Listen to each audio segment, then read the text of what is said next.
নমস্কার শ্রোতা বন্ধুরা, আমি বর্ণালী।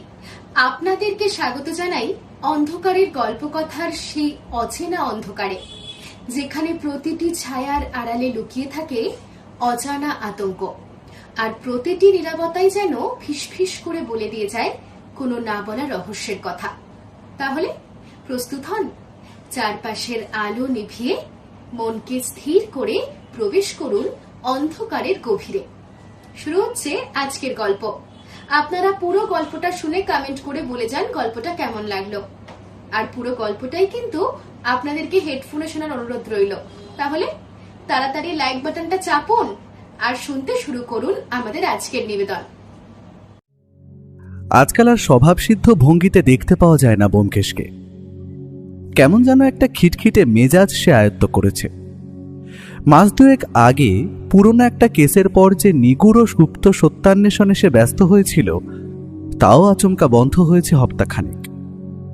আমার বন্ধুবর বর্তমানে ঘর থেকে খুব একটা বেশি বের হয় না। দরকার না পড়লে কারোর সাথে বাক্যালাপ পর্যন্ত করে না সে। এই তো সেদিন সুকুমার এসে হাজির হয়েছিল রবিবারের এক দুপুরে, হাতে এক হাঁড়ি রসগোল্লা। তা সেটাই আমাদের দিকে এগিয়ে দিয়ে হাসি মুখে সে বলল, ব্যোমকেশ বাবু, ব্যাপার জমে ক্ষীর। সুকুমার এখন চতুর্থ বর্ষের পড়ুয়া। শেষ বছরে পড়ুয়াদের হাতে কলমে কাজ শিখতে হয়। সে কলকাতার অন্যতম নামকরা হাসপাতাল সত্যনারায়ণে কাজ শেখার সুযোগ পেয়েছে। ভালো করে শিখতে পারলে ওখানেই চাকরি বাঁধা। ব্যোমকেশ তখন আরামকেদারায় বসে কাঠের হাতলে তাল ঠুকছিল।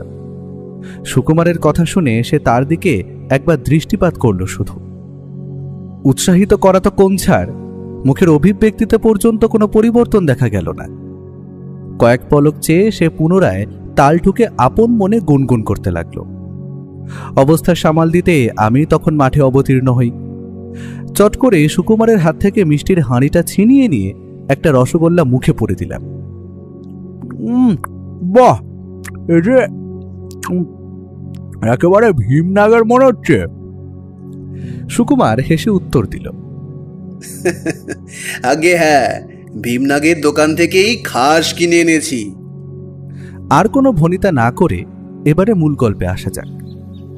দিনটা ছিল 1 ডিসেম্বর, রবিবার।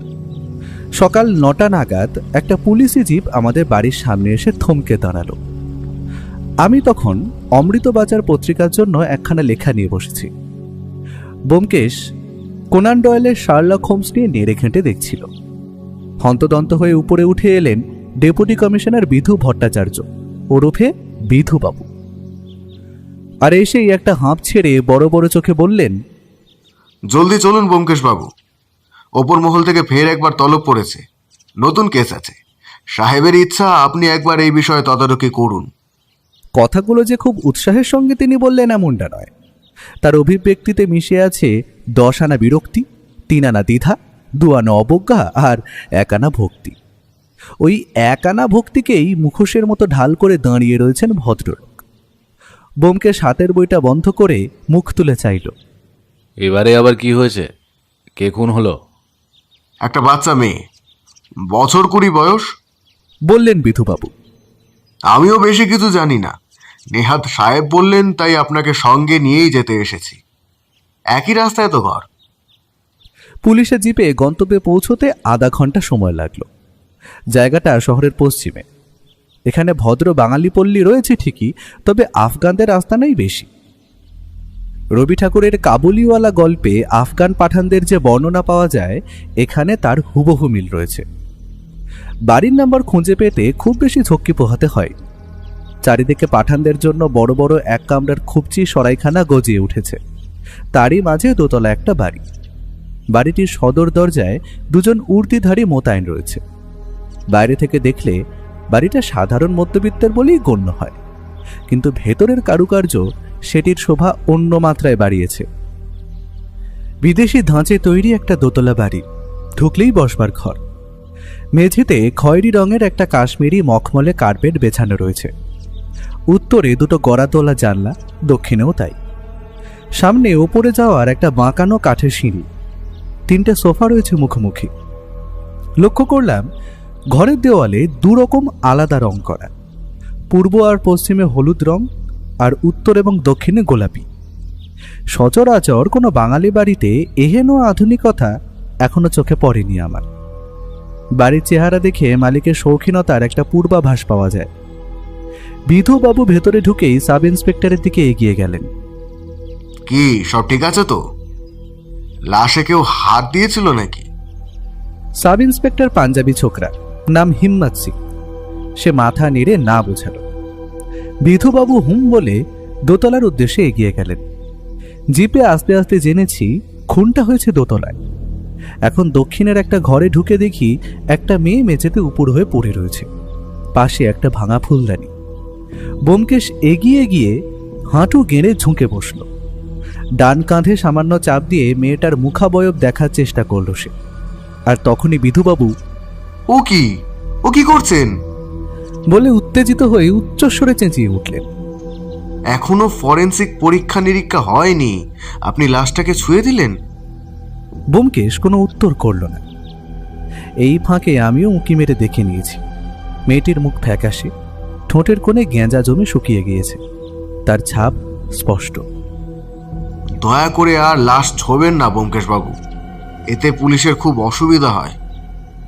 ঘরের বর্ণনা খানিক দেওয়া প্রয়োজন। মেয়েটি একেবারে মধ্যিখানে পড়ে আছে। তার থেকে হাত দুয়েক উত্তরে একটা অতি সুন্দর কারুকার্য খচিত সেগুন কাঠের খাট। খাটে ধবধবে সাদা চাদর পাতা, বালিশ কোলবালিশ সবই রয়েছে। তার সঙ্গে দেখা যায় একটা উলের গোলা আর অসমাপ্ত একটি সোয়েটার। হয়তো শেষের কয়েকটা মুহূর্ত সে সোয়েটার বুনছিল। খাটের পাশেই একটা জানালা। জানালায় বেগুনি রঙের সুন্দর একটা পর্দা ঢাকা। পশ্চিম দিকে একটা টেবিল চেয়ার পাতা। টেবিলে দেখলাম একগুচ্ছ বাংলা গল্পের বই, কয়েকটা কলম, দুটো পেন্সিল আর একটা খাতা অগোছালো হয়ে পড়ে রয়েছে। ব্যোমকেশ খাতাটা তুলে নিল। সেটা খানিক নেড়ে ঘেঁটে বিধুবাবুর উদ্দেশ্যে বলল, এটা আপাতত আমি নিচ্ছি, কালই ফেরত দিয়ে দেব। বিধুবাবু কিছু বলতে গিয়েও বললেন না। টেবিলে গিয়ে একটা গ্লাসও দাঁড় করানো রয়েছে দেখলাম, কাচের গ্লাস। দেখে বোঝা যায় এতে দুধ ছিল, যেটা খেয়েই এই মেয়েটা মারা পড়েছে। ভায়া ঝুঁকে গ্লাসটাকে একবার ভালো করে দেখে নিল, তারপর বিধুবাবুর উদ্দেশ্যে বলল, কই দারোগা বাবু, আপনার ফরেনসিক ডাক্তার কোথায়? আগে আসছে, খবর পাঠিয়ে দিয়েছি, অল্প কিছুক্ষণের মধ্যেই পৌঁছাবে। ঘরের দক্ষিণে একটা আলমারি রয়েছে। পকেট থেকে রুমাল বের করে আলমারির হাতলে মৃদু চাপ দিল সে। ভেতরটা রকমারি শাড়িতে ঠাসা। না, আমি শাড়ির ব্যাপারে খুব একটা জ্ঞান পোষণ করি না, তবে ভেতরে চাকচিক্য আর রঙের বাহার দেখে এই জিনিস যে কেউ আন্দাজ করতে পারে। বেশ কয়েকটা গয়নার কৌটোও তাতে দেখা যায়। অতি সন্তর্পণে ব্যোমকেশ সেগুলো টেনে বের করল। প্রত্যেকটা কৌটোয় হিরে জহরত মণিমুক্তয় ঠাসা। কোনোটা সাতনলাহার, কোনোটা কোমরের বেরি, কোনোটা আবার কাঁধ থেকে কবজি অবধি সুন্দর কারুকার্যে ভরা বাহুভুজ। আলমারিটা ভালো করে দেখে নিয়ে পুনরায় বন্ধ করে দিল সে। এরপরে বিধুবাবুর দিকে এগিয়ে এসে সে বলল, নিন বিধুবাবু, এবার বলে ফেলুন। এখনো পর্যন্ত এই কেসের ইতিহাস ভূগোলই তো জানা হলো না। দারোগা বাবু সাব ইন্সপেক্টর হিম্মত সিংকে ডেকে পাঠালেন। সে এলে তিনি বললেন, নাও ভাই, এনাদের ইতিহাস ভূগোল সমস্ত কিছু পড়িয়ে দাও। হিম্মত সিং ভাঙা ভাঙা বাংলায় যা বলল তার পরিষ্কার চলতি তর্জমা হচ্ছে এই। ওই যে মেয়েটিকে পড়ে থাকতে দেখছেন, ওর নাম মোহিনী। বছর 20 বয়স হবে। ওর পিতা নিবারণ সান্যাল, মাতা লীলাবতী সান্যাল। লীলাবতী গত হইয়াছেন প্রায় 10 বছর আগে একটা পথ দুর্ঘটনায়। নিবারণ সান্যালের পূর্বপুরুষ একসময় বাংলার নবাবের খাস বন্ধু ছিলেন। পরে যখন ইংরেজরা এসে নবাবে ঘুঁচিয়ে দেয়, তখন এসব জমিনদারিও ধ্বংস হয়ে পড়ল। তার প্রপিতামহ জগবন্ধু সান্যাল জমিনদারি ছেড়ে বীরভূম থেকে কলকাতায় সপরিবারে পালিয়ে এলেন। তখন নিবারণ সান্যালের বাবার বয়স ওই 14-15 বছর হবে। এখানে এসে মহাজনী করবার শুরু করলেন ভদ্রলোক। অল্প বয়সের মধ্যেই অনেক অর্থ লাভ ঘটল। ধীরে ধীরে এই কলকাতা শহরেও নিজের ছাপ ফেলতে শুরু করলেন সান্যাল মশাই। তবে কথাই বলে না যে রক্তের গুণ কোথায় আর যাবে। প্রথমে জগন্নাথ সানিয়াল ও তারপর নিবারণ সানিয়াল। কারোর এই মহাজনী কারবারে আর মন টেকেনি। জগন্নাথ বাবু যতদিন বেঁচে ছিলেন মেয়ে ছেলে আর জুয়ার আড্ডা নিয়ে মেতে থাকতেন। নিবারণ সানিয়ালও তাই। আমি এখানে এসে প্রাথমিক পর্যায়ে জিরা করেছিলাম। এই ব্যাপারে জিজ্ঞেস করাতে তাচ্ছিল্যের হাসি হেসে তিনি বলেছিলেন, এত সম্পত্তি কি ভূতে খাবে? তবে একেবারে যে অর্থাগম বন্ধ হয়ে গিয়েছিল এমনটা নয়। এ বাড়িতে নিবারণ সানিয়াল ও তার মেয়ে ছাড়া আরো দুজন বাসিন্দা রয়েছেন। একজনের নাম রুসা বেগম এবং অন্যজন হলেন তুষার পণ্ডিত। রুসা বেগম হচ্ছে মানে মানে বুঝছেন তো মানে। কথা বলতে গিয়ে আমতা আমতা করতে লাগলো পাঞ্জাবি ইন্সপেক্টর। তারপর হিম্মত সিং বলে চলল, তুষার পণ্ডিত গুণী মানুষ, বেটে খাটো চেহারা, যতদিন দৃষ্টি ছিল যাত্রা দলে বাঁশি বাজাতেন। যতদিন দৃষ্টি ছিল মানে? আমি প্রশ্ন করলাম। হিম্মত সিং গম্ভীরভাবে উত্তর দিল, তুষার পণ্ডিত অন্ধ। কাকতালীয় ভাবে তিনিও একটা পথ দুর্ঘটনায় চোখের দৃষ্টি খুইয়েছেন। এখন সপ্তাহে 5 দিন বিকেল বেলা কিছু ছাত্রছাত্রী আসে তার কাছে বাঁশি শিখতে, সেই দিয়ে চলে যায় তার। তাছাড়া একটা ঝিও আছে, নাম বিমলা। চলুন প্রত্যেকের সঙ্গেই আলাপ পর্বটা সেরে ফেলা যাক। দোতলায় 3টে শোয়ার ঘর রয়েছে, যার মধ্যে 2টো ব্যবহারের যোগ্য। একটি মোহিনীর এবং তার ঠিক পাশেই থাকেন নিবারণ সান্যাল। আমরা প্রথমে তাঁর কাছেই গিয়ে হাজির হলাম। ঘরটা দেখলে প্রথমটায় বিস্মিতই হতে হয়। ঘরের ভেতরে ঢুকেই একটা কড়া গন্ধে নাক ঝাঁঝিয়ে উঠল। অস্ফুট স্বরে ব্যোমকেশ কি যে বলল তা ঠিক শুনতে পেলাম না। ভদ্রলোক যে বিলিতি পারফিউমে সারা ঘর ডুবিয়ে ফেলেছেন তাতে কোনো সন্দেহ নেই। এছাড়াও আশ্চর্য হওয়ার অন্য একটা কারণ রয়েছে। চারিদিকে নানান অ্যান্টিক জিনিসপত্রের ছড়াছড়ি, তাও বেশিরভাগই অযত্নের শিকার। কোথাও বাইবেলের কিছু বিখ্যাত দৃশ্যের বাঁধানো ফ্রেম, কোথাও মিশরীয় আনুবিস, ক্লিওপেট্রা, ওসাইরিসদের সুপ্রাচীন মূর্তি, কোথাও আবার দাঁড়িয়ে রয়েছে সেই আলীবাবার আমলের সুরাপাত্র এবং সুরাদান। বোধহয় এই দুটি ব্যবহৃত হয় বেশি, কারণ অন্য সব কিছুতে একটু আধটু ধুলো জমলেও ওগুলো একেবারে পরিষ্কার ঝকঝকে তকতকে হয়ে রয়েছে। ঘরের মধ্যেখানে একটা খাট একই রকম কারুকার্যে ভরা, পাশে একটা অ্যান্টিক টি টেবিল এবং তার উপর রাখা গ্লাস, একটা চানাচুরের কৌটো এবং 2টো বিলিতি বোতল। কে কে অনুমতি ছাড়াই ঘরে ঢুকলো? কোন স্কাউন্ড্রেল? শটটা গুরু গম্ভীর, তবে মানুষটা নয়। বয়স আনুমানিক 60 পেরিয়ে গেছে। হৃষ্টপুষ্ট চেহারা, মাথায় পাতলা চুল, পুরোটাই প্রায় সাদা। বিছানায় ঠেস দিয়ে এতক্ষণ ঝুঁকছিলেন ভদ্রলোক। এখন মুখ তুলতে দেখলাম নাকের নিচে একটা মোটা পুরুষ্ঠ গোঁফ নিজের 2 বাহু উঁচিয়ে রয়েছে। শৌখিন লোক বটে এই নিবারণবাবু। বুড়ো আঙুল বাদে প্রায় সবকটিতেই একাধিক সোনার আংটি, লাল নীল পাথরের সমারোহ। ব্যোমকেশ একবার 4 দেওয়ালে মুখ ঘুরিয়ে জিজ্ঞেস করল, আপনার মেয়ে বিষ খেয়ে মরেছে তা আপনি জানেন? লোকটা অত্যন্ত বিরক্তির সঙ্গেই জবাব দিল, তাতে কার বাপের কি? আমার জিনিস, সে মরবে না বাঁচবে তাতে পাড়াপড়শির অত মাথা ব্যথা কেন? ঘোরের মধ্যে বারবার ধুঁকছেন নিবারণবাবু। ব্যোমকেশ আবার প্রশ্ন করল, আপনার পিতা ঠিক কিভাবে মারা যান? সিফিলাস, বুঝলেন? সিফিলাস। একটা বিচ্ছিরি হাসি তার মুখে। তারপর আপন মনেই বিড়বিড় করে বললেন, সাধেই কি বেশি দিন কোনো দাসী টিকতো না? মাও তো ওই জন্যেই। আমি ততক্ষণে খাটের পশ্চিমের জানলায় এগিয়ে গিয়েছি। সেখানে বেশ কয়েকটি দুষ্প্রাপ্য পাথর একটি কাঁচের বাক্সে সাজিয়ে রাখা হয়েছে। আপনি কি করেন? নয়ন জোড়ের জমিদাররা কাজ করে না মিস্টার গরিবের নাম শ্রী ব্যোমকেশ বক্সী, আর উনি আমার বন্ধু। বলে আমার দিকে ইশারা করে দেখালো সে। আমিও প্রতি নমস্কারের জন্য 2 হাত জড়ো করলাম। ভদ্রলোক তাচ্ছিল্যের সুরেই বললেন, ব্যোমকেশ বক্সী? কলকাতার সেই টিকটিকি। তা আপনি এখানে কি করতে এসেছেন মশাই? কেই বা আপনাকে ভেতরে ঢুকতে দিল? টিকটিকি কথাটা ব্যোমকেশের একেবারেই পছন্দ নয়। তার দিকে চেয়ে দেখলাম সে কটমট করে নিবারণ সান্যালের দিকে তাকিয়ে রয়েছে। বিধুবাবু এই সুযোগটা অবশ্য হাতছাড়া করলেন না। ওনাকে খোঁচা দেওয়া সুরেই শুনিয়ে শুনিয়ে বললেন, দেখুন নিবারণ বাবু, আপনার মেয়ে মোহিনী গতকাল রাত্রে নিজের ঘরে খুন হয়েছে।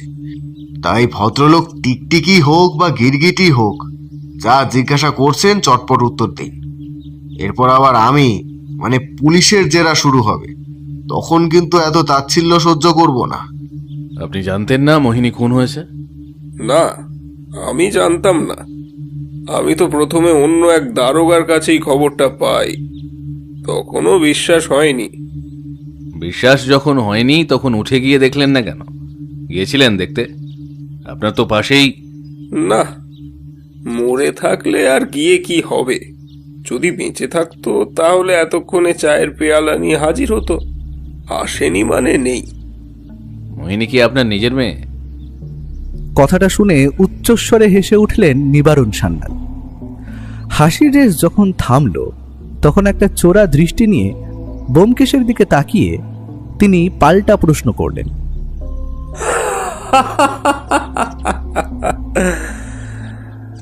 আপনি কি ভাবছেন ও আমার সৎ মেয়ে? আপনার হাবভাব দেখে তো তাই মনে হচ্ছে। রক্ষিতাও হতে পারে, যাকে আপনি ভদ্র সমাজে নিজের মেয়ের পরিচয় দিয়ে তুলে এনেছেন। পাশের একটা তাকের দিকে ইশারা করে নিবারণবাবু বললেন, ওখানে একটা অ্যালবাম আছে, মিলিয়ে নিন। অমন রূপ, অমন সুশ্রী গড়ন, জমিদার বংশ ছাড়া হয় না ব্যোমকেশ বাবু। তাছাড়া কত মেয়েই তো অল্প বয়সে নানান রোগে মারা যায়, লজ্জায় বলতে চায় না, তারপর ডুকরে ডুকরে মরে। আপনাকেও বলেনি? না, আমাকেও বলেনি। কাল রাতে আপনি কোথায় ছিলেন? নিজের খাটে বসে বিলিতি ম্যাগাজিন পড়ছিলাম। পড়বেন নাকি ব্যোমকেশ বাবু? পড়বেন?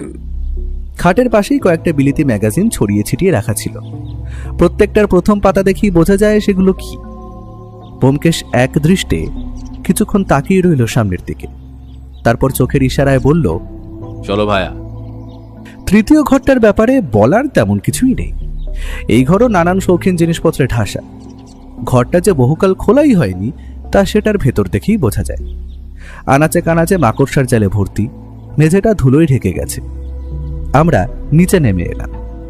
বসবার ঘরের দুপ্রান্তে আরো দুটো শোয়ার ঘর। উত্তরের দিকে লাঠি উঁচিয়ে হিম্মত সিং বললে, ওটিতে থাকেন রুসা বেগম আর এদিকটায় তুষার পণ্ডিত। কাজের মেয়েটি কোথায়? তাকে দেখছি না কেন? আসলে স্যার, আমি আসা মাত্রই সবাইকে আলাদা আলাদা ঘরে বন্ধ করে দিয়েছি, যাতে কেউ কারোর সঙ্গে কোনো রকম কথা না বলতে পারে। বিমলা রান্নাঘরে রয়েছে। ওই বুঝি প্রথম দেখেছিল খুনটা? আগে হ্যাঁ, বিমলাই প্রথম দেখে খুন খুন বলে শোরগোল ফেলে দেয়। তারপরেই রুসা বেগম পুলিশে খবর দিয়েছে। চলো। আমরা দক্ষিণের ঘরটিতে প্রবেশ করলাম। বললে অবাক হবেন, প্রথমে নিবারণ সান্যাল, তারপর এই তুষার পণ্ডিত। কেউ কারোর চেয়ে কম নয়। চেহারাগতভাবে দুজনকেই পাক্কা খুনি বলা চলে। তুষার পণ্ডিতের বেঁটেখাটো চেহারা, তবে সুঠাম দেহ, গায়ের রং চাঁপা, ঝাঁকড়া কাঁচা পাকা চুল। এককালে যে ব্যায়াম ট্যায়াম করতেন তা বলাই বাহুল্য। ভদ্রলোক খাটের একটা ডাঁসায় কপাল ঠেকিয়ে বসেছিলেন। আমাদের ঢুকতে দেখে তিনি মুখ তুলে বললেন, কে? দারোগা বাবু এসেছেন কি? লোকটার গলায় থমথমে ভাব স্পষ্ট। একজন সদ্য শোকাহত পরিজনের যে অবস্থা হয় তারও তাই। লক্ষ্য করলাম তুষার পণ্ডিতের বাম গালে একটা আঁচিল রয়েছে। হিম্মত সিং পেছন থেকে উত্তর দিল, আগে হ্যাঁ। কিন্তু আপনার সঙ্গে বাকি তিনজন কারা? আপনার সহকারী? ভদ্রলোকের এহেন সংবর্ধনায় আমরা সকলেই অবাক। বিধুবাবু উত্তেজিত কণ্ঠে জিজ্ঞেস করলেন, এ কি? আপনি না প্রতিবন্ধী? আপনি সত্যি অন্ধ না অন্ধের ভান করছেন? তুষার পণ্ডিতের ঠোঁটে একটা বিনয় মার্কা হাসি ফুটে উঠল। চোখের কালো চশমাটা খুলে শান্ত ধীর স্থির কণ্ঠে তিনি বললেন, তবে নিজেই দেখে নিন। ভদ্রলোক সত্যিই অন্ধ। মণিকোঠায় সাদা অংশ ছাড়া আর কিছুই দেখা যায় না। পুনরায় চশমাটা পরে নিয়ে তিনি জিজ্ঞেস করলেন, মোহিনীকে কি নিয়ে চলে গেছে? এই প্রশ্নের কোনো উত্তর না দিয়ে ব্যোমকেশ একটা পাল্টা প্রশ্ন করল। আপনি কি নিবারণ বাবুর আত্মীয়? সে এতক্ষণ একদৃষ্টিতে তাকিয়েছিল লোকটার মুখের পানে। আগে না, বছর দুয়েক হলো ভাড়ায় এসেছি। আপনি কি করেন? করতাম বলতে 1931 অবধি বেনারসের একটা নাট্য দলের সঙ্গে যুক্ত ছিলাম। অনেক তাবর তাবর নাটক মঞ্চস্থ হয়েছে আমাদের দল থেকে। বাংলার নবাব সিরাজউদ্দৌলা আর মীর জাফর সেগুলোর মধ্যে অন্যতম। তবে একবার মুসৌরি যাওয়ার সময় আমাদের বাস পাহাড়ি খাদে পড়ে যায়। খাদটা খুব গভীর ছিল না, তবে শুনেছি 2-3 জন মারাও গিয়েছিল ওই দুর্ঘটনায়। আমার ক্ষয়ক্ষতি বলতে এই দুটো চোখ। হাত তুলে চশমাটা একবার ঠিক করে নিলেন তুষারবাবু। তারপরেই কোনো ক্রমে কলকাতায় চলে আসা। এখন কয়েকটা ছাত্র জুটিয়েছি যারা সপ্তাহে 4 দিন বাঁশি শিখতে আসে। ওইটুকুই সম্বল। একটা ছোট প্রশ্নের লম্বা উত্তর দিয়ে দিলেন ভদ্রলোক। ঘরে আসবাব বলতে তেমন কিছুই নেই। একটা টি টেবিল, 2টো কাঠের চেয়ার, একটা খাট ও জামা কাপড় রাখার আলনা। টেবিলের ওপর 3-4 রকমের বাঁশি রাখা রয়েছে। এখন কোনো রকমের যন্ত্র খুনের ঘটনাস্থলে উদ্ধার হলেই আমাদের মনে পথের কাঁটার স্মরণ হয়। ব্যোমকেশ দেখলাম সেগুলোই নেড়ে ঘেঁটে পরীক্ষা করছে। যদিও বিষের সঙ্গে এর কোনো যোগসাযোগ সেই অর্থে সম্ভব নয়, তাও তো বলা যায় না। ভদ্রলোক নিজে থেকেই আবার জিজ্ঞেস করলেন, আপনাদেরও কি বিলিতি আতর লাগানোর শখ রয়েছে? ব্যোমকেশ এবারও তার প্রশ্নের কোনো উত্তর দিল না। সে জিজ্ঞেস করল, আপনি কাল রাতে কোথায় ছিলেন? কাল বিকেলে নিজের ঘরে শুয়েই বেতার শুনছিলাম। আকাশবাণীতে সঙ্গীত নিয়ে একটা দুর্দান্ত অনুষ্ঠান উপস্থাপনা হয়েছিল। তারপর ওই সন্ধে 6টা নাগাদ বাচ্চাগুলো আসে, তাদের সঙ্গে ছাদে গিয়ে বসি। তা ছিলাম ওই ঘন্টা 2 মতো। তারপর সবাই চলে গেলে বিমলা আমার ঘরে খাওয়ার দিয়ে যায়, আর আমি খেয়ে দিয়ে শুয়ে পড়ি। লোকটার ঠিক পেছনেই একটা জানলা আছে। জানলার বাইরে বিশাল একটা আম গাছ। দেখলাম সেই আম গাছে মৌমাছিরা চাক বেঁধেছে। তারই কয়েকটা এখন ঘরের মধ্যে ভোঁ ভোঁ করতে লাগলো। আপনার নাটকের দলের নাম কি? আগে তিরঙ্গা থিয়েটার গ্রুপ। নিবারণ সান্যালকে আপনার কেমন লোক বলে মনে হয়?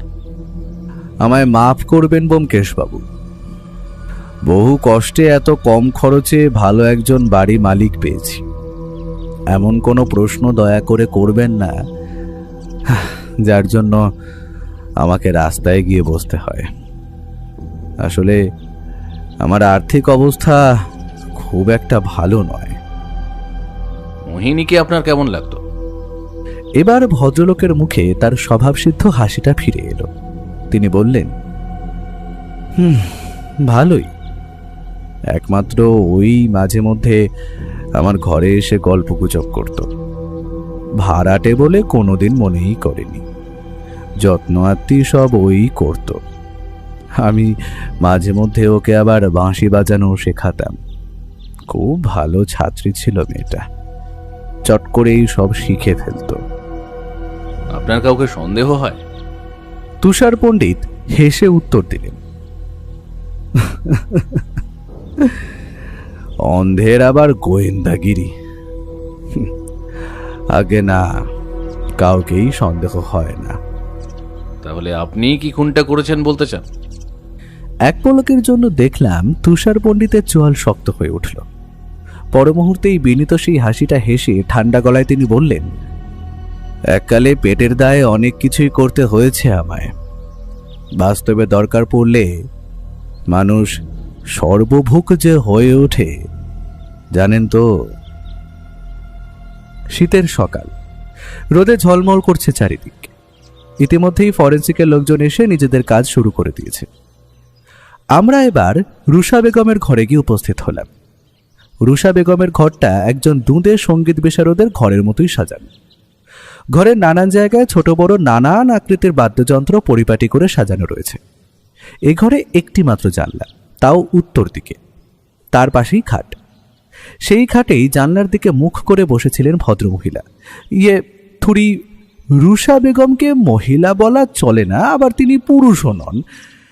একটা গাঢ় সবুজ রঙের শাড়ি পরেছেন, মাথার লম্বা চুল খোপা করে বাঁধা, কপালে একটা লাল টিপ। দেহের গঠন দেখে বেশ শক্ত সমর্থ বোধ হয়। আমাদের ঢুকতে দেখে তিনি মুখ ফিরিয়ে তাকালেন।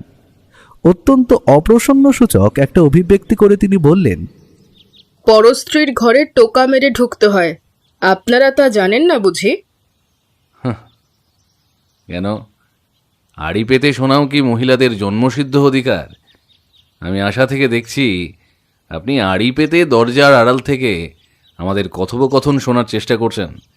আপনার ছায়া পড়েছিল দরজার আড়ালে, জানালার দিকে তাকিয়ে থাকার ভানটা না করলেও পারতেন। রুষা বেগম মুহূর্তের জন্য দমে গেল। ব্যোমকেশ এবার সোজাসাপটা প্রশ্ন শুরু করল। আপনি এ ভিটেতে উঠলেন কি করে? খানিকক্ষণ চুপ থেকে তিনি মিহি গলায় উত্তর দিলেন, আমি বোম্বাই শহরে কাজ করতাম। কাজের পাশাপাশি নাচ গানেরও শখ ছিল আমার। নিজে শিখেছি ছোটবেলায় ভারতনাট্যম আর কথাকলি। তা নিবারণবাবু বছর দেড়েক আগে বোম্বাই ঘুরতে গিয়েছিলেন, সেখানেই ওনার সঙ্গে আমার প্রথম দেখা। আমি একটি আসরে নিজের প্রতিভা পরিবেশন করছি, তিনিও ওখানে উপস্থিত ছিলেন। কথায় কথায় আলাপ হয় এবং মাস দেড়েকের মধ্যে লোকটাকে ভারী ভালো লেগে গিয়েছিল আমার। মনে হয়েছিল ওনার ওপর বিশ্বাস করা যায়। কিন্তু যখন বললেন ওনার সাথে কলকাতায় চলে আসতে, নতুন করে আবার জীবন শুরু করতে, আমি এক কথায় রাজি হয়ে যাই। কিন্তু আমি এসে এখানে বুঝতে পারলাম যে কি ভুলটাই না করেছি আমি। রুষা বেগমের চওড়া চোয়াল শক্ত হয়ে উঠল। লোকটা আত্মপান্ত একটা মেয়েখোর। আমাকেও আর পাঁচটা সস্তা জিনিসের মতো ব্যবহার করেছে সে। সস্তা জিনিস, সস্তা সস্তা। তাহলে আপনি ফিরে গেলেন না কেন? আমাদের বোম্বাইয়ের একটা রেওয়াজ আছে ব্যোমকেশ বাবু, একবার বেরিয়ে গেলে আর ওখানে ফেরা যায় না। তাই এখান থেকে বেরিয়ে গেলেও কোথায় যেতাম আমি? কি কাজ করতেন আপনি? রুষা বেগম মাথা নিচু করে বসে রইলেন, কোনো উত্তর করলেন না। বিধুবাবু খানিক গলা খাকরালেন। ব্যোমকেশ পুনরায় প্রশ্ন করল, এখানে আপনি কি করেন? সন্ধেবেলা কয়েকটি মেয়ে আসে নাচের প্রশিক্ষণ নিতে। এছাড়া বাংলা শিখেছি, বইও পড়ি। ওনার লেখা কয়েকটি উপন্যাসও আমার সংগ্রহে রয়েছে। মোহিনীকে আপনার কেমন মনে হতো? খুব মিষ্টি একটি মেয়ে। নিবরণবাবু ওর ওপর প্রচন্ড অত্যাচার চালিয়েছে, তবুও মেয়েটা কিচ্ছু বলেনি। কোনোদিন একটা রা করতে শুনিনি ওকে। মাঝে মধ্যে নিজের ঘরে দরজা বন্ধ করে কাঁদত, কিন্তু কাউকে কিচ্ছু বলেনি। আর তুষার পণ্ডিত কেমন লোক? অদ্ভুত বাঁশি বাজাতে পারে লোকটা।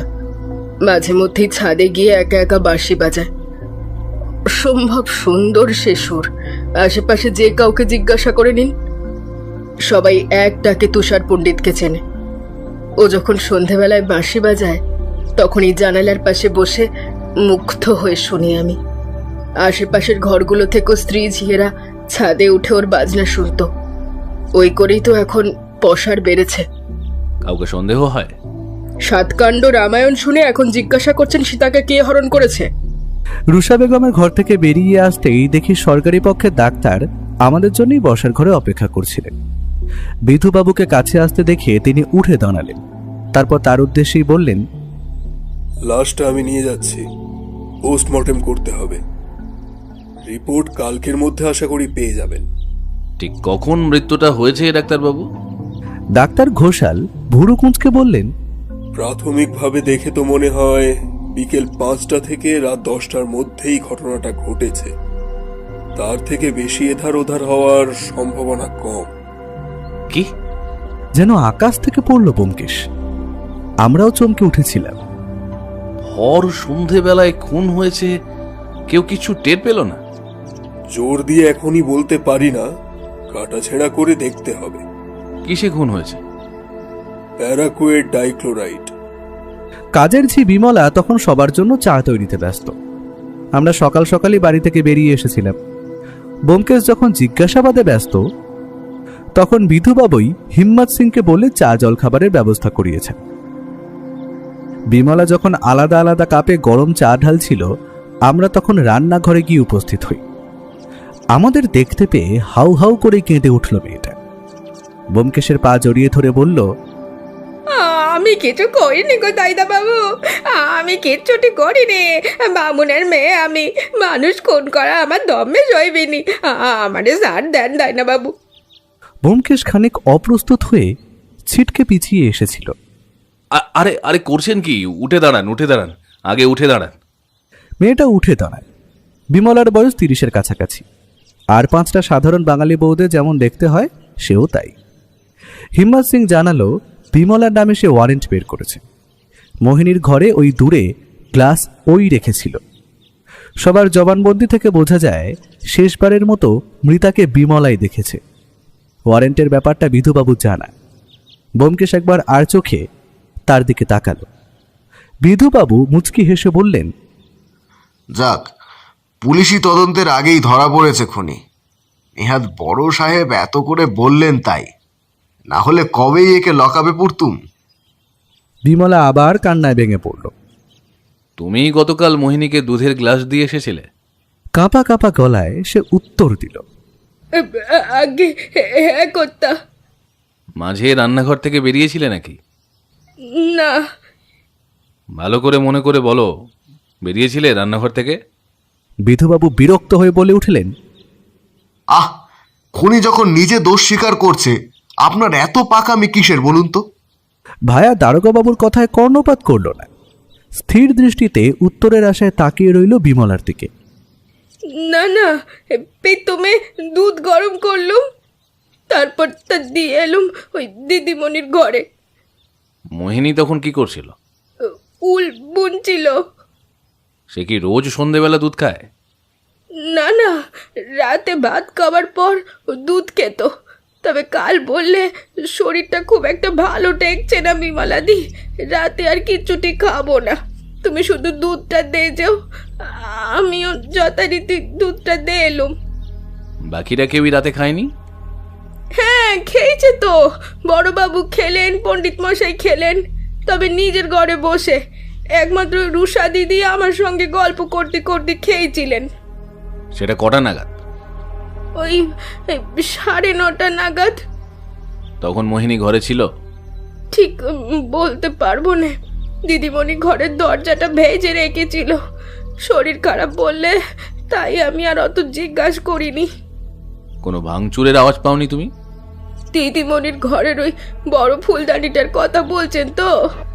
রান্নাঘর থেকে একটা আওয়াজ পেয়েছিলাম, তবে মনে হয়েছিল ওটা বড়বাবু করেছেন।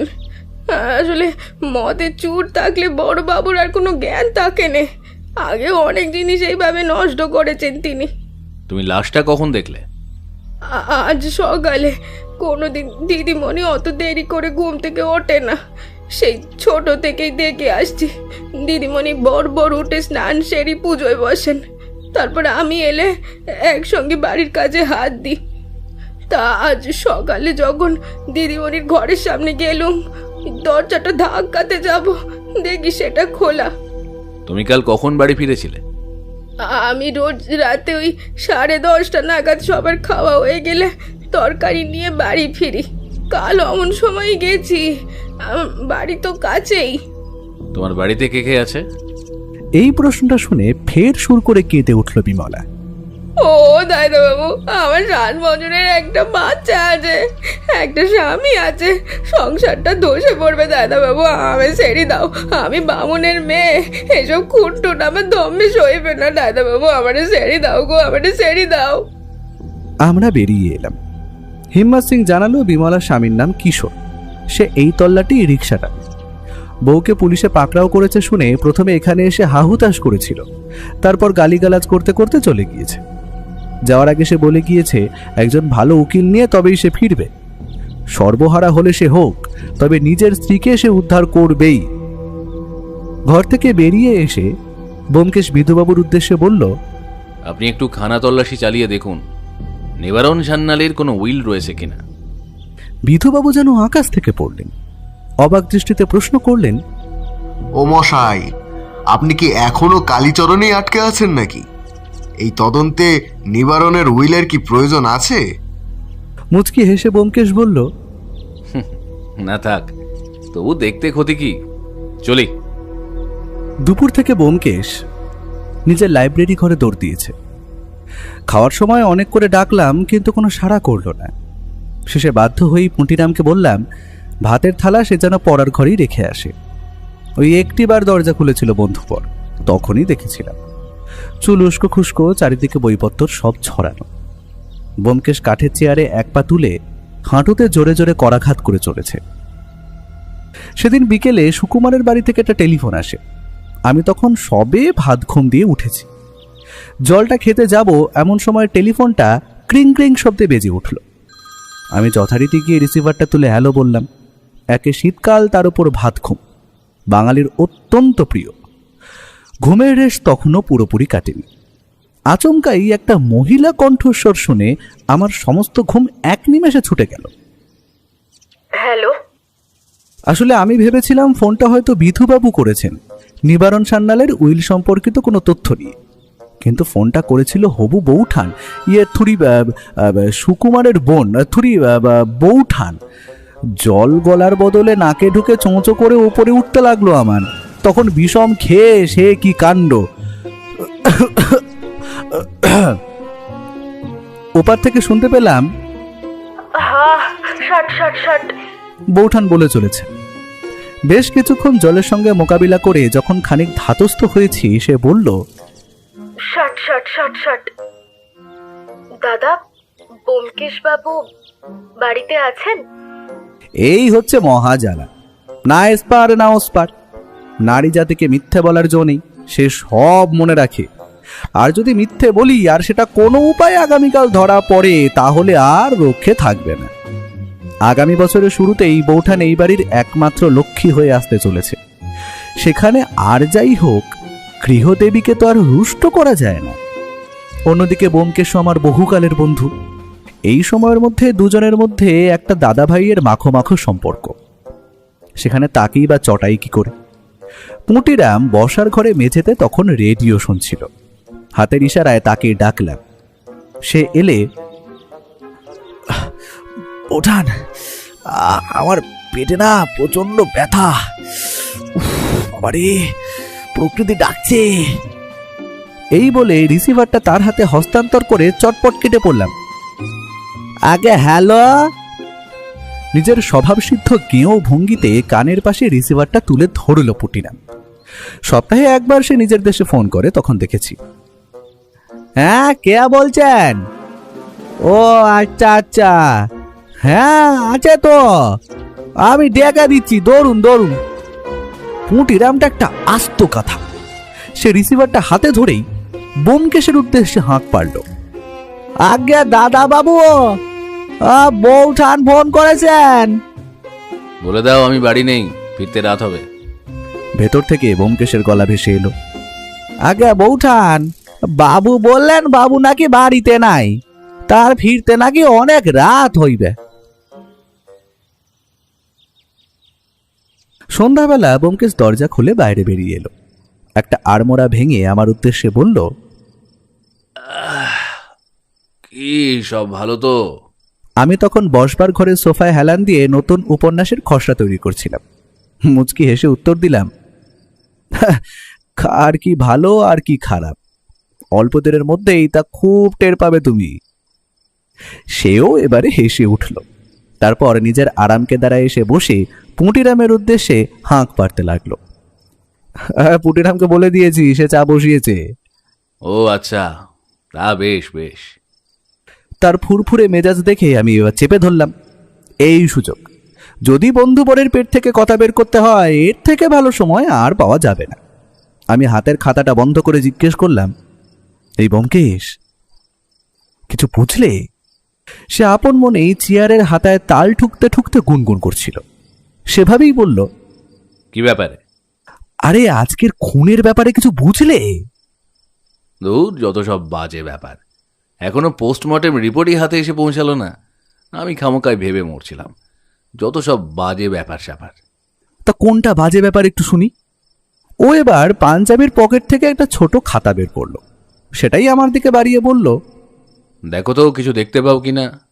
আমি তার হাত থেকে খাতাটা নিয়ে নিলাম। এটা সেই খাতাটাই না যেটা মোহিনীর টেবিলে পাওয়া গিয়েছিল? সে মাথা নাড়ল। আমি খাতাটা উল্টে পাল্টে ভালো করে দেখলাম, পুরোটাই সাদা, কোথাও কালির একটাও আঁচড় নেই। খরচের মধ্যে শুধু প্রথম দুটো পাতা ছেঁড়া রয়েছে। আর কিছু দেখতে পেলে না? আমি মাথা নাড়ালাম। খাতাটা খুলে প্রথম পাতায় নিজের পেন্সিল দিয়ে একটু ঘষো, দেখো তো কিছু লেখা ফুটে ওঠে কিনা। ব্যোমকেশের কথা মতো পেন্সিল দিয়ে খাতার প্রথম পাতাটায় ঘষতে লাগলাম। সে যে কিছু অদৃশ্য লেখার কথা উল্লেখ করছে সেটা বুঝতে পেরেছি, তবে যে শব্দগুলো এখন ফুটে উঠল সেটা দেখে আমার চক্ষু চড়ক গাছ। পরিষ্কার বাংলায় দুটো লেখা ফুটে উঠেছে। খাতার ডান দিকে এক জায়গায় লেখা, ইতি তোমার প্রণয়া রুষা, এবং তার থেকে 3-4 লাইন নিচে, ইতি তোমার সহধর্মিনী রুষা।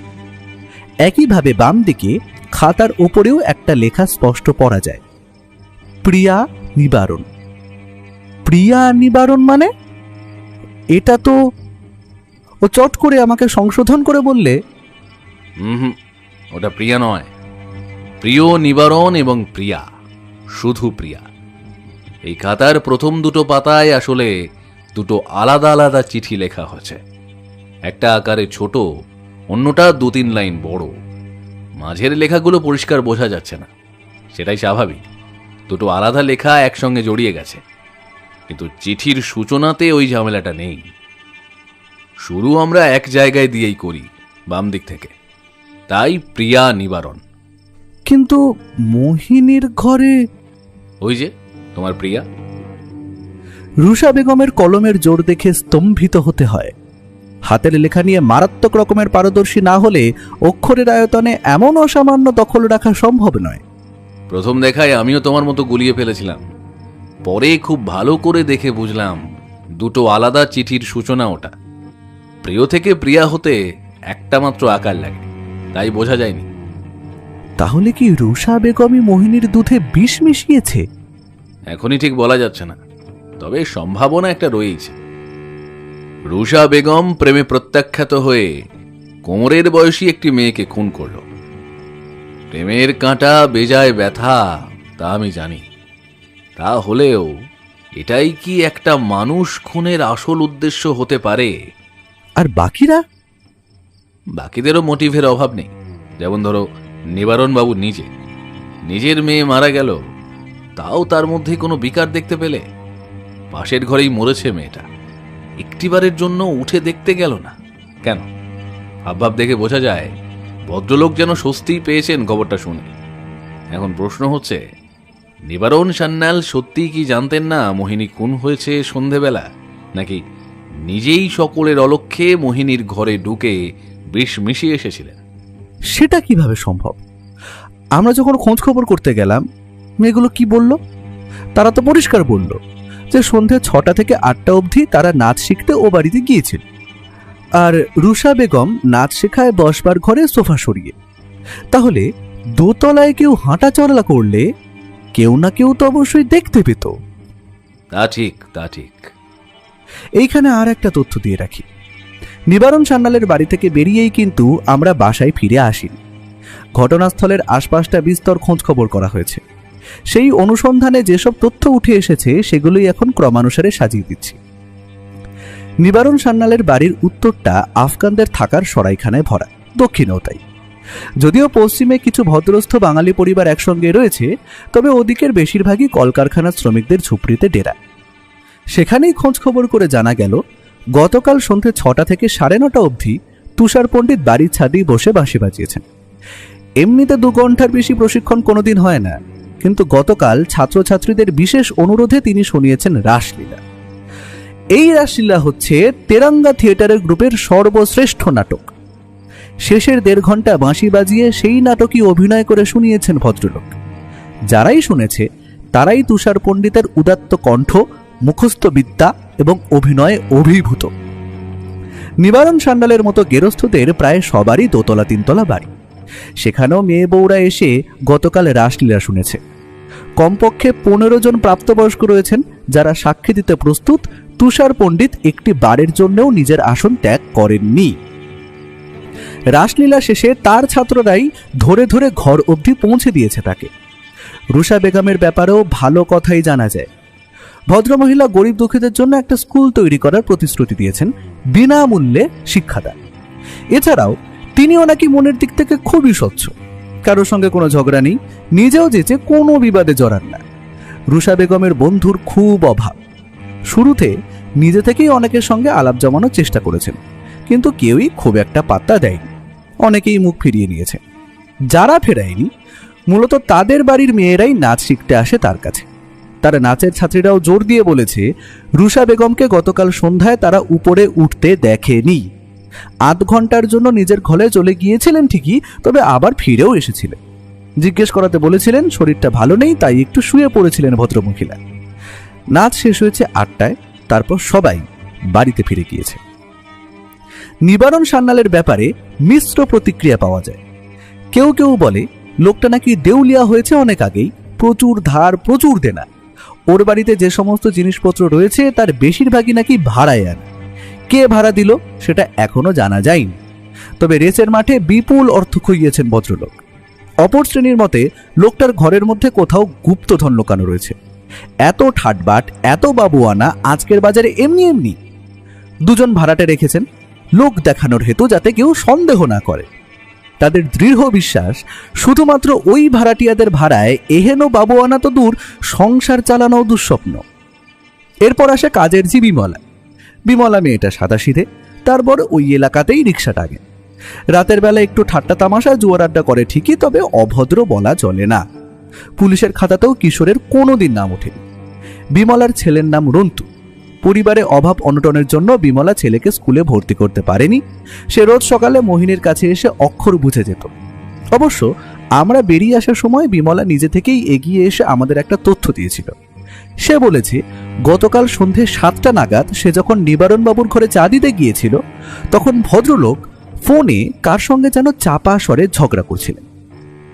বিমলাও খুনটা করে থাকতে পারে। বিমলা? হ্যাঁ, বিমলা। মোহিনীর আলমারি থেকে যখন গয়নার বাক্সগুলো বের করছিলাম, তখন কয়েকটি তো উধাও হয়েছে। কি করে বুঝলে? ওইটাই তো, এতদিন আমার সঙ্গে আছো তাও ঠিক করে দেখতেই শিখলে না। গয়নাগুলো বিখ্যাত মাধব জুয়েলার্স থেকে কেনা হয়েছে।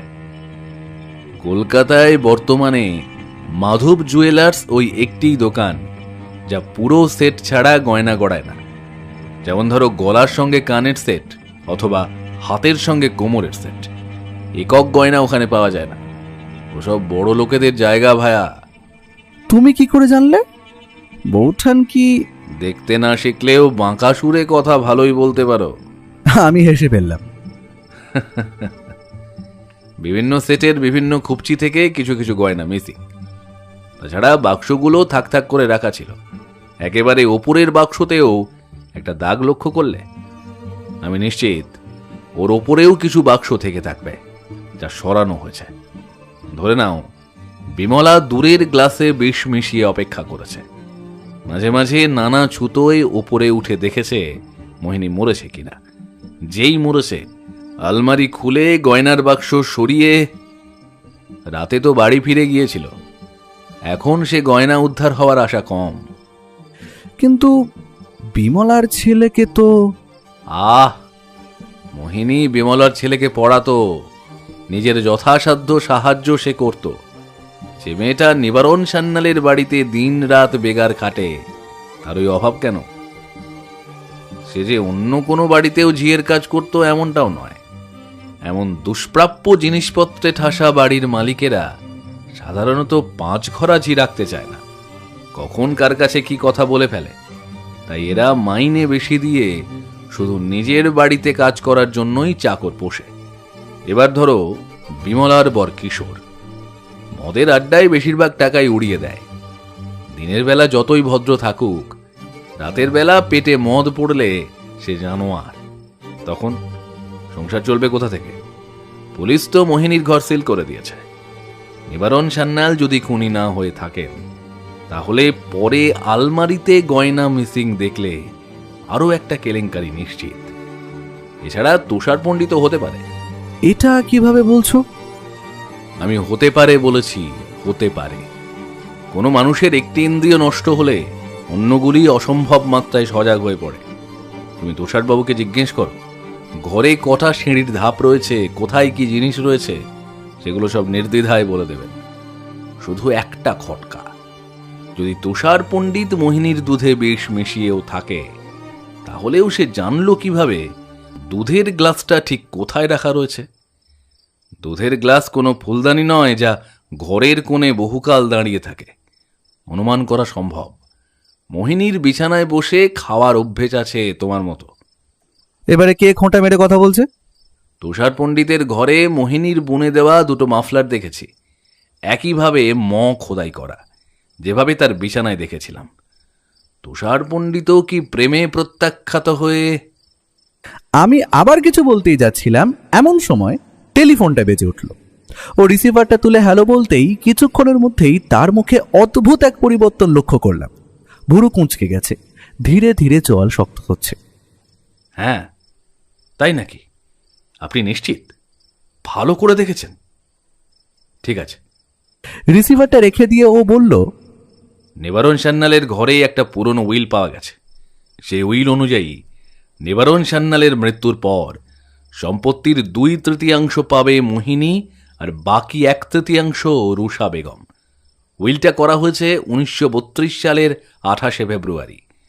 নিবারণ সান্যাল বলেছে ওটাই তাঁর একমাত্র উইল, নতুন করে আর কিছু কখনো তৈরি করেননি। তবে উইলটার কথা নাকি তিনি ভুলেই গিয়েছিলেন। এবার ভেবে দেখো, নিবারণ সান্যাল মোহিনীর পাশের ঘরেই শোয়। এমনিতেই তাঁর ওপর বেগম জানের বেজায় রাগ। এবারে কোনো উপায়ে যদি মোহিনীকে খুন করে দোষটা নিবারণ বাবুর ঘাড়ে ফেলা যায়, তাহলে পুরো সম্পত্তি কে পাবে? 20 বছরের মেয়েকে বিষ খাইয়ে খুন, যাবজ্জীবন ছাড়া আর কিছু হবে কি? তাছাড়া নিবারণ সান্যালের অন্য কোনো আত্মীয় স্বজনও নেই। এইবার একটা জোরালো মোটিভ পাওয়া যাচ্ছে। বিচিত্র বাড়ির বিচিত্র সব চরিত্র। একটি পুরুষ মাতাল, একজন আবার হয়তো নারী, একটি পুরুষ কানা, সবারই মোটিভ সারি সারি। একজনের নাম মোহিনী, অন্যজন বিমলা, প্রথমজন লাস্যময়ী, অপরজন অবলা। আমাদের আশ্চর্যের আরো বাকি ছিল। সকাল সকাল ও বাড়িতে যাওয়ার জন্য প্রাতরাশ সাচ্ছি। ভায়া একটি কথাও বলছে না। এমন সময় আবার টেলিফোনটা বেজে উঠল। বিধুবাবু ফোন করেছেন। তিনি জানালেন মোহিনীর পোস্টমর্টেম হয়ে গিয়েছে। খুনের সময় সন্ধে 6টা থেকে রাত 9টার মধ্যে, ওর বেশি এধার ওধার হবে না। মৃত্যুর কারণ যথারীতি প্যারাকুয়েট ডাইক্লোরাইড। সারা বাড়ি তন্ন তন্ন করে খুঁজে দেখা হয়েছে, বিষের শিশি কোথাও মেলেনি। ঘরের আশেপাশেও তল্লাশি চালানো হয়েছে, এমন কিছুই মেলেনি যে বোতলে বিষ রাখা থাকতে পারে। মোহিনীর বুকে কফ জমে গিয়েছিল। তবে আশ্চর্যের ব্যাপার এই যে মোহিনী 2.5 মাসের অন্তঃসত্ত্বা। খবরটা শোনা মাত্রই ব্যোমকেশ খাওয়া দাওয়া ছেড়ে তীব্র বেগে ঘর থেকে বেরিয়ে গেল। আমিও পেছন পেছন ছুটলাম। নিবারণ সান্যালের বাড়ির সদর দরজায় এসে যখন পৌঁছই, তখন ঘড়িতে 8:10। ফটকে 2জন লাল পাগড়ি মোতায়েন রয়েছে। সারা রাস্তা দেখলাম ওর আগে ফুঁসছে। এখন দ্রুত পায়ে ভেতরে ঢুকে নিবারণ সান্যালকে বসবার ঘরে দেখতে পেয়ে ভদ্রলোকের কলারটা চেপে ধরল সে। জামার একটা লজ্জা করলো না? শয়তান, লজ্জা করলো না নিজের মেয়ের সঙ্গে এমন জঘন্য অত্যাচার করতে? নিবারণ সান্যাল তখন চা পানে ব্যস্ত। সামনের সোফায় বসা রুষা বেগম। হই হট্টগোল শুনতে পেয়ে বিমলাও রান্নাঘর থেকে বেরিয়ে এসেছে। কি করছেন ব্যোমকেশ বাবু? ছাড়ুন আমাকে, ছাড়ুন। শয়তান, মাত্র 20 বছরের একটা বাচ্চা মেয়ে, তুই তার বাবা হয়ে মেয়েটার সাথে এমন করলি? উপরে তাকিয়ে দেখি লাঠি হাতে তুষারবাবুও বাইরে এসে রেলিং ধরে দাঁড়িয়েছেন। কি হয়েছে? এত হট্টগোল কেন? কি হয়েছেটা কি? আমি আর 2জন কনস্টেবল মিলে ভায়াকে কোনো রকমে আলগা করতে নিবারণবাবু বলে উঠলেন, এটা কি ধরনের অসভ্যতা ব্যোমকেশ বাবু? আমার মেয়ে মারা গিয়েছে, এখন কি যাতা বলছেন আপনি? কি সব আজে বাজে কথা বলছেন? একদম বাজে কথা বলবেন না। পাঞ্জাবের পকেট থেকে রিভলভার বের করে সামনে উঁচিয়ে ধরল ব্যোমকেশ। একদম বাজে কথা বলবেন না। ইতিমধ্যেই বিধুবাবু এসে উপস্থিত হয়েছেন। শোরগোল শুনে তিনি হন্তদন্ত হয়ে ভেতরে ছুটে এলেন। এ কি ব্যোমকেশ বাবু, আপনি কি করছেন? বন্দুক হাতে দাঁড়িয়ে আছেন কেন? সরকার কি আপনাকে ছেলে খেলা করার জন্য বন্দুক দিয়েছে? খুনি তো বিমলা, ওই বিষ মিশিয়েছে মোহিনীর দুধে। বিধুবাবুর কথা শুনে বিমলা এবার নাকে সুরে কান্না জড়িয়ে দিল। ও দাদাবাবু, আমি কিছু করিনি গো, আমি বামুনের মেয়ে দাদাবাবু, আমারে সেরি দাও না দাদাবাবু, আমারে সেরি দাও। ব্যোমকেশ দেখলাম পাঞ্জাবির পকেট থেকে গতকালে সেই খাতাটা বের করে সকলের সামনে তুলে ধরল। তারপর দৃঢ় কণ্ঠে বলল, এই সেই খাতা যেখানে মোহিনী নিজের শেষ চিঠিটা ব্যক্ত করে গেছে। এক পলকের জন্য তাকিয়ে দেখলাম রুষা বেগমের মুখ নিমেষে সাদা ফ্যাকাশে হয়ে গিয়েছে। যদিও খাতাটা মোহিনীর নয়, তবে এই খাতায় মোহিনী একটি চিঠি লিখেছিল একেবারে শেষে। ভালো করে বুঝিয়ে বললে, খাতার একেবারে মাঝখান থেকে দুটো পাতা ছিঁড়ে তার একটিতে লেখা হয়েছে। কি যে বলছেন কিছুই বুঝতে পারছি না তো। উত্তেজিত হয়ে কথাটা বললেন বিধু ভট্টাচার্য। ব্যোমকেশ খাতার একেবারে মাঝখান থেকে একজোড়া পাতা উপড়ে নিল। এই দেখুন, ঠিক এই উপায়। এরপর খাতাটাকে উল্টো করে তার উপর কাগজটা রেখে মোহিনী চিঠিটা লিখেছিল। এসব খাতায় 30 জোড়া করে কাগজ, মাঝখানে দুটো করে স্টেপল পিন দিয়ে আটকানো থাকে। খাতার শুরুতে দুটো কাগজ উধাও, যার শেষাংশ এই দেখুন, এখনো খাতার সঙ্গে লেগে রয়েছে। কিন্তু এটা ছাড়াও এক জোড়া কাগজ মিসিং। এটা ছেঁড়া হয়েছে খাতার একেবারে মাঝ বরাবর, তাই প্রথমটায় খুব একটা চোখে পড়েনি। কিন্তু গতকাল রাত্রে খাতাটা ভালো করে পরীক্ষা করতে গিয়ে দেখি খাতার পিন দুটো খানিক উপরে রয়েছে। তখনই সন্দেহ হয়। গুনে দেখলাম প্রথম দুটো কাগজ ছাড়া আরও এক জোড়া নেই। কোথায়? আমাকে তো কই বললে না। তখন নয়, রাতে খাওয়ার পর পুনরায় আমি এই খাতাটা নিয়ে বসেছিলাম, যদি কিছু পাওয়া যায়। এই যদি কিছু পাওয়া যায় এর অনুসন্ধান করতে গিয়ে যে জিনিসটা হাতে এসেছে সেটা দেখলে আপনাদেরও রক্ত গরম হয়ে উঠবে। আমার বিশ্বাস এবাড়ির অন্তত একজন এই ব্যাপারটি জানতেন, আর সেটা জানার পর ব্ল্যাকমেলও করেছিলেন টেলিফোন করে, গলা পাল্টে। ও একবার আর চোখে রুষা বেগমের দিকে তাকালো। ভদ্র মহিলা শুকিয়ে কাঠ। কিন্তু কি ছিল ওই চিঠিতে? আর চিঠিটাই বা কোথায়? চিঠিটা কোথায় তা তো জানি না বিধুবাবু, তবে চিঠিতে কি লেখা ছিল এবং কার উদ্দেশ্যেই বা সেটা লেখা হয়েছে সেটা জানি। মানে? এইসব খাতা একটা পাতলা কার্ডবোর্ড দিয়ে বাঁধানো থাকে বিধুবাবু। এই খাতার পেছনে চিঠিটার একটা ছাপ পাওয়া গেছে, ফাউন্টেন পেনের সূচালো নিবের ছাপ। সেখানে পরিষ্কার ভাষায় মোহিনী লিখেছে, বাবা, এর আগেও আমি 2 বার গর্ভপাত করিয়েছি, আর এই পাপ আমার দ্বারা সহ্য করা সম্ভব নয়। এবারে যদি আমি তোমার জন্যে অন্তঃসত্ত্বা হয়ে পড়ি, 3য়বারের জন্যে আমি আর গর্ভপাত করাবো না। তার জন্যে যদি তুমি আমায় মেরেও ফেলো, আমার কোনো দুঃখ নেই। আমি তোমার নামে নিন্দা চাই না, কিন্তু গর্ভপাত আমি করাবো না। সব মিথ্যে, এসব আপনার বানানো গল্প। ও এগিয়ে গিয়ে সজোরে একটা চর কষিয়ে দিল নিবারণ সান্যালের কুঁচকে যাওয়া গালে। তিনি ধপ করে সোফায় বসে পড়লেন। আপনি নিজেই নিজের মেয়েকে খুন করলেন নিবারণ বাবু, একটুও লজ্জা করলো না আপনার? এই বাড়িতে একটি মাত্র প্রবেশদ্বার রয়েছে, সেক্ষেত্রে বাইরের কেউ ঘরে ঢুকে বিষ মিশিয়ে যাবে এটা বিশ্বাস করা কঠিন। আপনি তো সেই দিন সন্ধেবেলা কারোর সাথে টেলিফোনে তর্ক করছিলেন, তাই না? কে ছিল সে? ভুল হয়ে গেছে ব্যোমকেশ বাবু, ভুল হয়ে গেছে। নিবারণবাবু নিজের চুল খামচে কেঁদে উঠলেন। একদিন রেসের মাঠে প্রচুর টাকা খুইয়ে ফেলি আমি। অন্যদিন যে হারি না তেমনটা নয়, কিন্তু সেদিন ভাগ্য যেন লাথি মেরে আমায় দূরে সরিয়ে দিয়েছিল। সোজা চলে যাই মদের আড্ডায়। সেখানে একেবারে গলা অবধি ডুবে যখন বাড়ি ফিরি দেখলাম মোহিনী আমার জন্য বসবার ঘরে অপেক্ষা করছে। লীলাবতী ছেড়ে যাওয়ার পর মায়ের জায়গাটা ওই পূরণ করেছিল, কিন্তু সেদিন কি থেকে যে কি হয়ে গেল ব্যোমকেশ বাবু, আমি নিজেও জানি না। দিন 20 পর মোহিনী আমায় জানায় সে অন্তঃসত্ত্বা, তার মাসিক হচ্ছে না। প্রথমটায় তার উপর সন্দেহ হয় আমার, কিন্তু মোহিনীর নিষ্পাপ চোখের দিকে তাকিয়ে বুঝলাম এটা আর কেউ নয়, সেই রাতে আমারই করা একটা পাপ। ইচ্ছে করে করিনি ব্যোমকেশ বাবু, বিশ্বাস করুন, আমি ইচ্ছে করে কিছুই করিনি, হয়ে গেল। তবে আমি খুন করিনি। দ্বিতীয়বার অন্তঃসত্ত্বা হওয়ার ব্যাপারটা হয়তো অন্য কেউ জানতো, তাই না বেগম সাহেবা? রুষা বেগম এতক্ষণ কাঠ হয়ে দাঁড়িয়েছিলেন। এবারে সম্বিত ফিরে পেয়ে বললেন, কিন্তু বিশ্বাস করুন ব্যোমকেশ বাবু, যদি ঘুণাক্ষরও জানতে পারতাম জানোয়ারটা মেয়েটাকে প্রাণে মেরে ফেলবে, কখনো এমনটা করতাম না, কখনো না।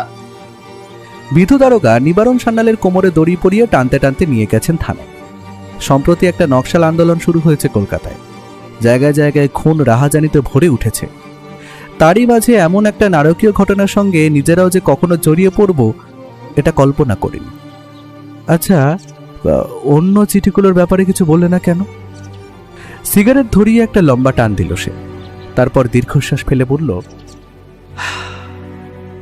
এমনিতেই এদের নিয়ে কম হাসি ঠাট্টা হয় না সমাজে। কবে যে সমাজটা উন্নত হবে, কবে যে এরা আর 5টা সাধারণ মানুষের মতো দেখতে শিখবে জানি না। সেখানে এই বিষয়টা নিয়ে যদি বেশি নাড়াঘাঁটা করতাম, তাহলে আরও একটা মানুষের জীবন নরকে পরিণত হতো।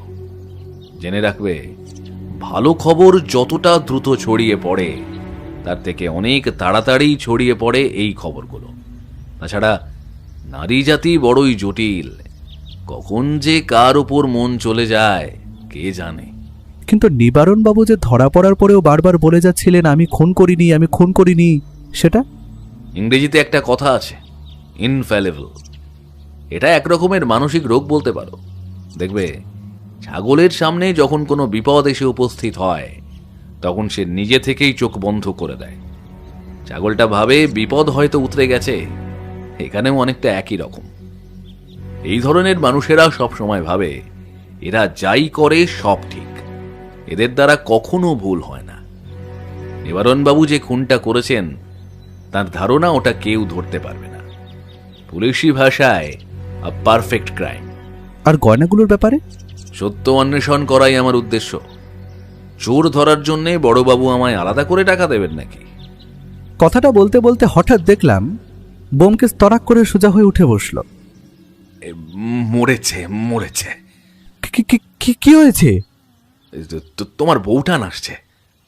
এমন সময় সিনিতে পায়ের শব্দ শোনা গেল, আর কিছুক্ষণের মধ্যেই বউঠানের আগমন। বসবার ঘরে আমাদের বসে থাকতে দেখে সে কড়া দৃষ্টিতে আমাদের দিকে চেয়ে রইল। ব্যোমকেশ আমতা আমতা করে হেসে বলল, ও তুমি এসেছো? আমি গলা চেপে বললাম, আপনি থেকে একেবারে তুমি? ব্যোমকেশ আমার কাঁধে হাত দিয়েই দাঁড়িয়েছিল। এবারে একটা চিমটি কেটে বলল, এসো না, বসো। আমি তো বসতে আসিনি এখানে, ময়দানের দিকে ঘুরতে যাওয়ার ইচ্ছে হলো। দাদা ব্যস্ত, তাই চলে এলাম। ঠাকুরপো, তুমি যাবে? আমি তোমাকেই ডাকতে এসেছি। ঠাকুরপো? আমি ঠাকুরপো হয়ে গিয়েছি? কথাটা যে আমার উদ্দেশ্যেই বলা হয়েছে ওটা প্রথমটাই বুঝতেই পারিনি। ঠাকুরপো, তুমি কি যাবে? আমার একা একা ঘুরতে ভালো লাগে না। অগত্যা ওর গুপ্ত সত্যান্বেষণের মাঝে আমাকেও আজ জুড়তে হলো। ও কটমট করে আমার দিকে তাকিয়েছিল। বউঠানো ছাড়বে না। আগেই বলেছি, গৃহদেবীকে চটিয়ে কোনো লাভ নেই, তাই এক প্রকার বাধ্য হয়েই বের হলাম। ব্যোমকেশ অনেক চেষ্টা করলো রাগ ভাঙানোর। হাওয়াই মিঠাই, টাঙা গাড়ি, ফুচকা, এমনকি একটা দামি পারফিউমের শিশিও কিনে দিয়েছে সে, তবু বউঠানের রাগ ভাঙে না। দূরে একদল ভব ঘুরে খেলা দেখাচ্ছে। 10 গজ দূরত্বে দড়ি দিয়ে 3 কোণা করে বাঁশ বাঁধা। একটি বাচ্চা মেয়ে হাতে লাঠি নিয়ে সেই দড়ির ওপরেই নিজের ভারসাম্য বজায় রাখার চেষ্টা করছে। মেয়েটির মাথায় আবার একটা প্লেট, তার ওপরে একটা আপেল, বৌঠান সেই দিকেই ছুটে গেল। কলকাতায় এদের হামেশাই দেখা যায়, এরা হয় হিন্দুস্থানি না হয় বাংলাদেশ থেকে পালিয়ে এখানে এসেছে। ওপরে বাচ্চা মেয়েটা খেলা দেখাচ্ছে, আর নিচে একটা বাচ্চা ছেলে দর্শকদের কাছে নিজের টুপি নিয়ে এগিয়ে যাচ্ছে। যার যেমন সামর্থ্য সে তেমনই ফেলে দিচ্ছে ওই টুপিতে। কেউ 1 টাকা, কেউ 2 টাকা, কেউ বা 5 টাকা। বেশ কিছু মেম সাহেবদেরও দেখলাম দাঁড়িয়ে হাততালি দিচ্ছে। হঠাৎ ব্যোমকেশ আমাদের দুজনের হাতে মারল একটা হ্যাঁচ কাটান। ভিড় থেকে বেরিয়ে আসতেই সে বলল, চলো ভায়া। কি, কেন, কোথায় জিজ্ঞেস করতে যাব তার আগে হাতের ইশারা একটা রিক্সা থামালো। তারপর বৌঠানকে সেই রিক্সায় তুলে ভাড়া মিটিয়ে দিয়ে সে বলল, সত্য, তুমি বাড়ি যাও, একটা অসমাপ্ত কাজ মনে পড়ে গেছে। বৌঠান দেখলাম কটমট করে ওর দিকে তাকিয়ে আছে। সেই দৃষ্টিকে তোয়াক্কা না করেই ও বলল, ও হ্যাঁ, ভালো কথা, তোমার আতরের শিশিটা দাও তো, যেটা আজ কিনে দিলাম। বৌঠান রাগে গজগজ করতে করতে আতরের শিশিটা ওর হাতে গুঁজে দিয়ে রিক্সাওয়ালাকে বলল, চলো দাদা।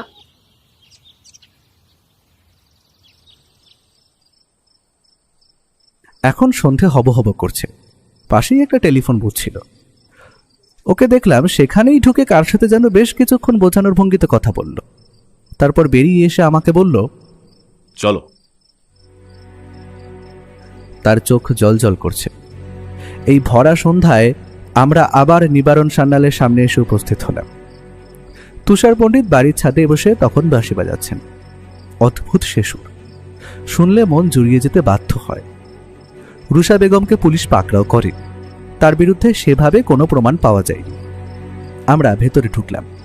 ও আগেই বলে দিয়েছে এখন সে একাই কথা বলবে, কেউ জুতো পরে ভেতরে ঢুকবে না, একটা আওয়াজও যেন না হয়। নতুন কেনা আতরের শিশিটা সারা গায়ে ঢেলে সে শেষ করে ফেলেছে। আতরের তীব্র গন্ধে নাক ঝাঁঝিয়ে আসে সবার। ও ধীরে ধীরে সিঁড়ি বেয়ে ওপরে উঠে গেল। আজ তার ছাত্ররা কেউ আসেনি। তুষার পণ্ডিত একাই সামনের দিকে মুখ করে বাঁশি বাজিয়ে চলেছে। ঠিক তার পেছনেই সূর্য অস্ত যাচ্ছে। সব মিলিয়ে অদ্ভুত এক পরিবেশ সৃষ্টি হয়। আমরা যখন টিনের দরজায় গিয়ে উপস্থিত হলাম, তখন তুষারবাবু নিজের বাঁশি থামিয়ে দিলেন। আর চোখে একবার পেছনে দেখে মৃদু হাসলেন তিনি। ছাদে একটা টেবিল চেয়ার সব সময় থাকে, এখানেই তুষারবাবু ছাত্রদের প্রশিক্ষণ দেন। নিজের বাঁশিটা টেবিলে নামিয়ে রেখে ঘুরে দাঁড়ালেন তিনি। মৃদু হেসে বললেন, আরে এটা ব্যোমকেশ বাবু না? তা এত তীব্র আতর মেখেছেন কেন? নিবারণ সান্যালের মতো আপনাদেরও কি আতরের শখ রয়েছে? ও শটাঙ্গাটা প্রশ্ন করে বসল। কোনটা কেন করলেন তুষারবাবু? মোহিনী আপনার কি ক্ষতি করেছিল? সবার মুখের দিকে তাকিয়ে দেখলাম ওখানে একমাত্র আমিই অবাক হয়েছি, আর সবাই যেন সবটাই আগে থেকে জানত।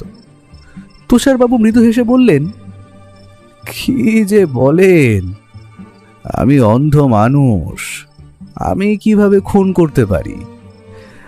দরকার হলে আপনারা ডাক্তার নিয়ে এসে আমার চোখের পরীক্ষা করান, আমি প্রস্তুত। ও ধীরে ধীরে সামনের দিকে এগিয়ে গেল। টেবিলে একটা কাঁচের গ্লাসে জল দিয়ে ঢাকা রাখা ছিল। সেই ঢাকনা খুলে জলের মধ্যে নিজের তর্জনী সামান্য ডুবিয়ে সেটা ছোঁয়ালো তুষারবাবুর কবজির ওপর। ঠিক এইভাবে। আমি চেয়ে দেখলাম তুষারবাবুর মুখের হাসি ধীরে ধীরে মিলিয়ে যাচ্ছে। তার বদলে চোখে মুখে ফুটে উঠছে রাগ আর ক্ষোভ মিশ্রিত একটা হুঙ্কার, তবে সেটা ক্ষণিকের জন্য। পুনরায় নিজের স্বভাবসিদ্ধ হাসি মুখে ওর উদ্দেশ্যে বলল, তা প্রমাণ করবেন কি করে যে খুনটা আমি করেছি? রুষা বলবে? তা ওর কথা কি ধোপে টিকবে? বিমলা, দারোগা বা অন্য কেউ? প্রমাণ করতে আমি আসিনি তুষারবাবু। ব্যোমকেশ বক্সী গোয়েন্দা নয়, সত্যান্বেষী। সত্যটা খুঁজে বের করাই আমার কাজ। এবারে বলবেন কোনটা কেন করলেন? আগে আপনি বলুন, ধরলেন কি করে? কিছুক্ষণ আগে ময়দানের দিকটায় গিয়েছিলাম, সেখানে একদল ভবঘুরে খেলা দেখাচ্ছে। সেখানেই দেখলাম একজন প্রাপ্তবয়স্ক লোক হাতে ডুগডুগি বাজাচ্ছে, আর তার ইশারায় তালে তালে নাচছে একটা বাঁদর। প্রথম বিশ্বযুদ্ধের ঠিক পরেই একটা খবর খুব সাড়া ফেলে দেয়। একদল জাপানি নাকি একটা অদ্ভুত উপায়ে মধু চাষ করা শুরু করেছে। সে মধুর মান বাজারের সাধারণ মধুর থেকে ঢের বেশি। তারা মৌমাছিদের প্রশিক্ষণ দিত যেভাবে কুকুর, বিড়াল, হাতি, বাঘ এদের প্রশিক্ষণ দেওয়া হয় সার্কাসে, ঠিক সেই উপায়েই মৌমাছিদেরও প্রশিক্ষণ দেওয়া সম্ভব। কোন ফুল থেকে মধু সংগ্রহ করতে হবে চাষিরা তা ইশারায় বলে দিত। আপনার এই বিশেষ রাসলীলার শুরু মৌমাছিদের তালে তালে নাচাতে পারে, তাই না? তুষারবাবুর ঠোঁটের কোণে একটা মৃদু হাসি ফুটে উঠেছে। ব্যোমকেশ বলে চলল, নিজের হাতে বিষ খাওয়ানোর প্রয়োজনই নেই। মৌমাছিরাই সে বিষ নিয়ে উড়ে যাবে মোহিনীর জানালায়। তারপর তার অলক্ষ্যেই সে বিষ ডুবিয়ে দেবে দুধে।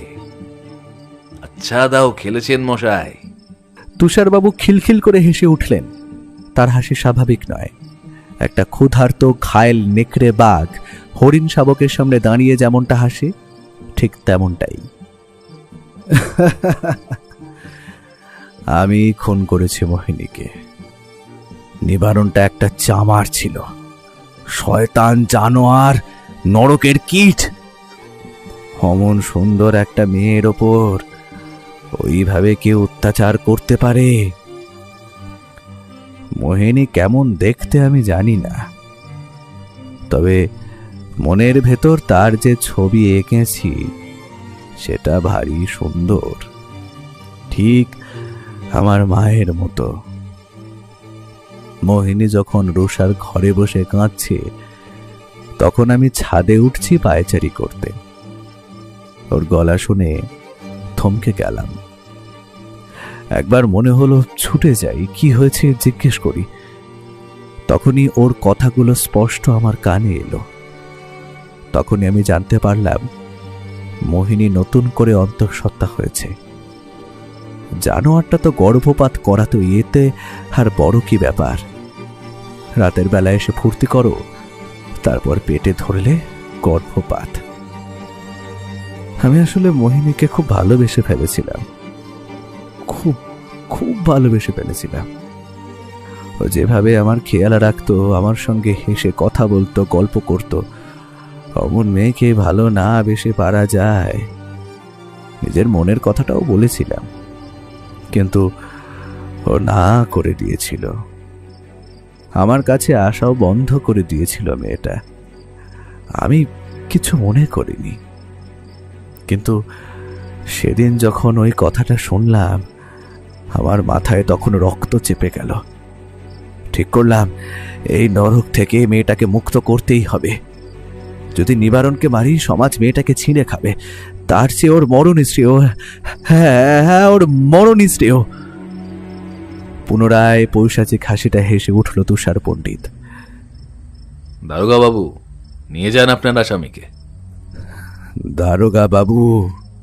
তুষারবাবু, ইংরেজদের আদালতে রুষা, বিমলা, আমি বা অন্য কারোর সাক্ষ্য গ্রহণযোগ্য না হলেও আসামি যদি খোদ ডিস্ট্রিক্ট ম্যাজিস্ট্রেটের সামনে নিজের অপরাধ স্বীকার করে, তাহলে গ্রহণযোগ্য হবেই। ডিস্ট্রিক্ট ম্যাজিস্ট্রেট মানে? এবার বুঝতে পারছেন আতরের কামাল? একটা সিগারেট ধরালো ব্যোমকেশ। তুষারবাবু নিজের বাঁশিটা তুলে নিতে গেলেন। ওটা সরাও, জলদি। আমি বিদ্যুৎ বেগে টেবিল থেকে বাঁশিটা সরিয়ে নিলাম।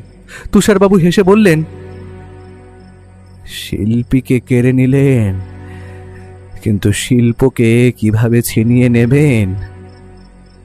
কথাটা বলেই নিজের ঠোঁট দুটো এক বিশেষ ভঙ্গিতে বাঁকিয়ে সেই অদ্ভুত সুরটা গাইতে শুরু করলেন তুষার পণ্ডিত। আমরা পাথরের মতো দাঁড়িয়ে দেখলাম। মাথার ওপর কিছু মৌমাছি তখন ভোঁ ভোঁ করছিল। কয়েক সেকেন্ডের মধ্যেই সেগুলো ছাদ থেকে উধাও হয়ে পুনরায় ফিরে এলো। তারপর সঙ্গে সঙ্গে বিঁধে গেল তুষারবাবুর গলায়, ঘাড়ে। চারিদিক থেকে যেন খামচে ধরল তারা। একটা নয়, দুটো নয়, একেবারে 20-22টা।